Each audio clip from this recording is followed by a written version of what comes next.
La source vous présente la magie du cheval. Pourquoi tant de personnes, surtout des femmes, sont-elles attirées irrésistiblement par les chevaux? Pourquoi tant d'humains aiment-ils leur contact? Pourquoi cet émerveillement, même pour certains dont la peur les empêche de s'en approcher davantage? Pourquoi le virus cheval nous prend-il ainsi en otage? Pour moi, en pleine santé grâce à ce virus depuis que je sais marcher, c'est ce que j'appelle la magie du cheval. Au fil du temps, de mes expériences à leur côté, je peux commencer du bout des doigts à toucher à une forme de compréhension, ou plutôt d'intégration profonde de leur rôle auprès de nous, humains, et de cet effet magique. Mais tout d'abord, j'aimerais clarifier ce que j'appelle magie. Certains considèrent la magie comme faisant partie d'un monde surnaturel, inexistant, imaginaire ou tabou. Dommage, car la magie est, dans ce que j'en comprends, un élément clé de notre présence sur Terre et un moyen de se servir de l'énergie créatrice et pure. La magie est, pour moi, un acte par lequel quelque chose se transforme par le biais de l'énergie. On entend souvent opposer les termes magie blanche et magie noire, symbole de la dualité du plan terrestre. J'en comprends qu'en fonction des buts et des intentions de l'initiateur de l'acte magique, l'énergie utilisée pour la transformation peut être manipulée à des fins positives ou négatives. La transformation d'une part de nous-mêmes est pour moi un acte magique. Pour y parvenir, est-ce que j'utilise une énergie lumineuse et pure, empreinte de sagesse, de paix, d'harmonie, de joie? Ou cette transformation provient-elle d'une densité plus sombre, comme la haine, la jalousie, la peur, un sentiment de culpabilité, un besoin de pouvoir, qui assombrit alors mon être intérieur? Je vous laisse à vos réflexions et ressentis pour que vous trouviez votre propre définition de la magie, et j'en reviens aux chevaux, ces êtres qui se sont soumis aux humains au travers de leur domestication, dans le but de les aider à avancer sur leur chemin de conscience. Le cheval, être doué d'une extrême sensibilité, devient, lorsqu'il est proche d'un humain, une partie de celui-ci ou sa prolongation. J'ai pu constater à maintes reprises qu'il me perçoit dans tout mon être, comme s'il me scannait. Puis, au travers de ses attitudes, de son corps physique, ou même au travers de sa propre santé, il extériorise et montre ce qu'il perçoit de moi.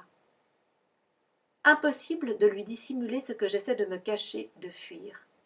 Émotions, manque de confiance, peur, colère, tristesse, joie, situation de vie, difficulté à se positionner, mémoire, conditionnement, tout ce qui est enfermé à triple tour dans mes profondeurs se verra émerger à la surface par l'effet cheval, à la taille du cheval. Ainsi, mieux vaut être averti avant de s'engager à devenir le gardien de l'un d'entre eux, car il nous oblige à nous engager vraiment dans ce processus de prise de conscience.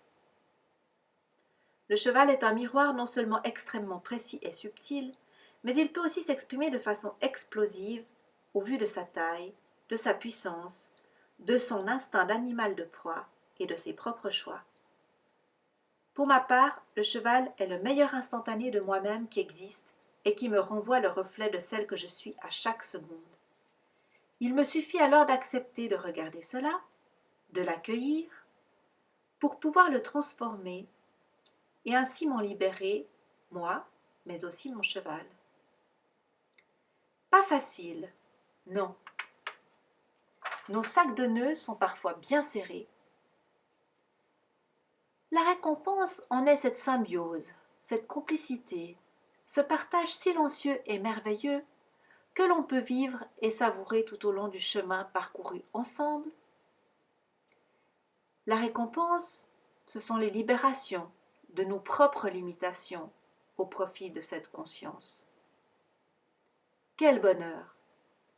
Jamais je n'aurais pensé que mes chevaux puissent me faire découvrir autant de choses de moi-même, de la vie et de ses lois.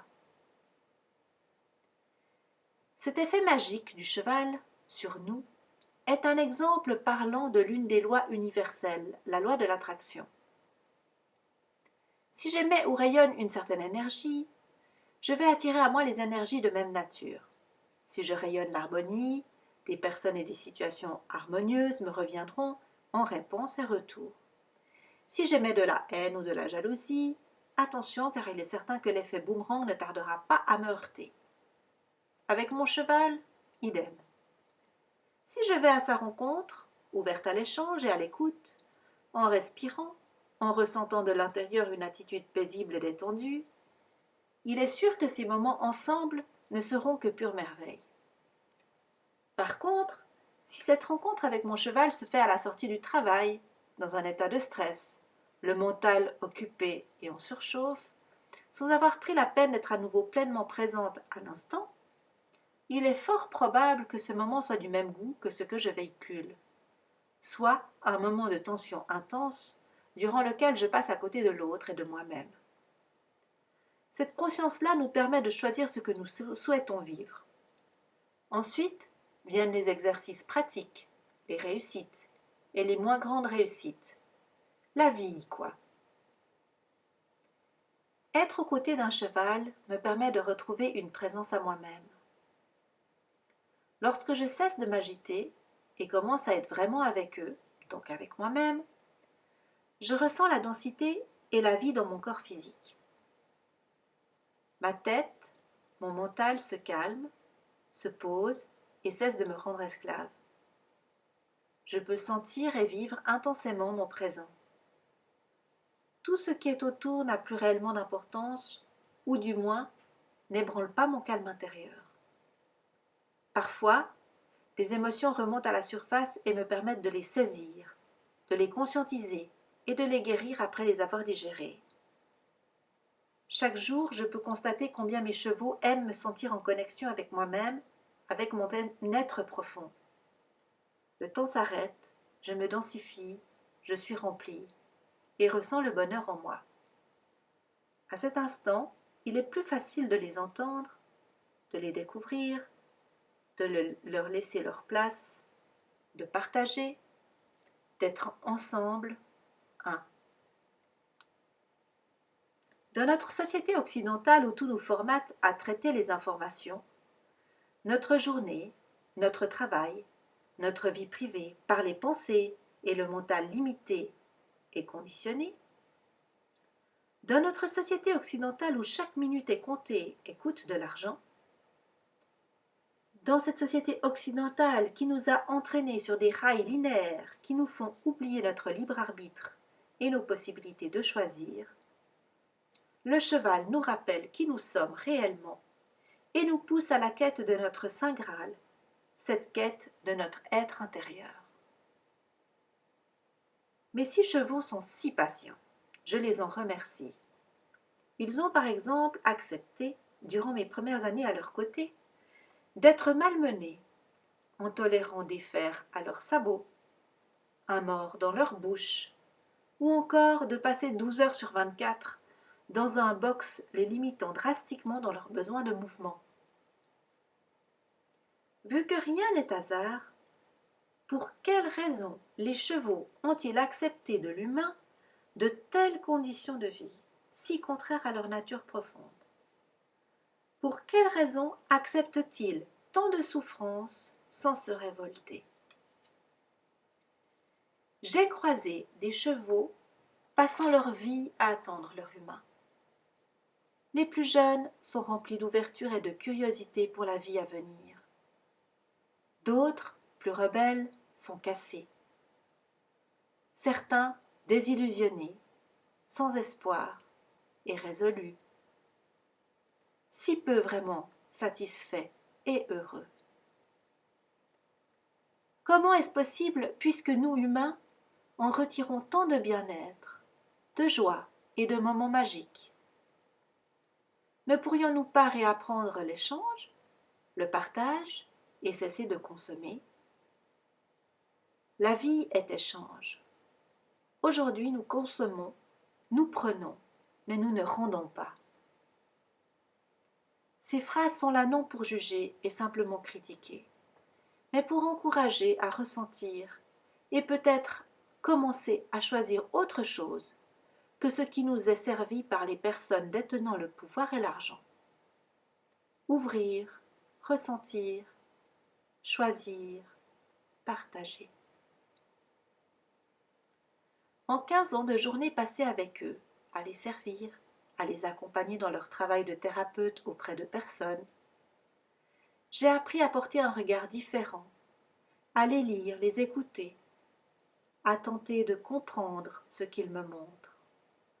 Pas facile, surtout lorsqu'ils me révèlent par leur comportement, et même par des maladies, des boiteries, mon propre état, mes nœuds personnels, mes prisons intérieures. Mais quel bonheur, quelle joie subtile, lorsque la fluidité, l'harmonie, la symbiose sont à nouveau présentes comme pour un court instant, même pour un court instant. Les sentir dans mon ventre est inexplicable. Les difficultés et les obstacles franchis amènent la paix et me rapprochent davantage de leur cœur. Ma relation à eux s'ouvre, s'épanouit, s'affine, comme ma relation à moi-même.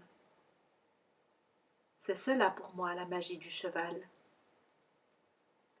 Et pour vous, qui aimez la présence bienfaitrice des chevaux, quelle est cette magie ?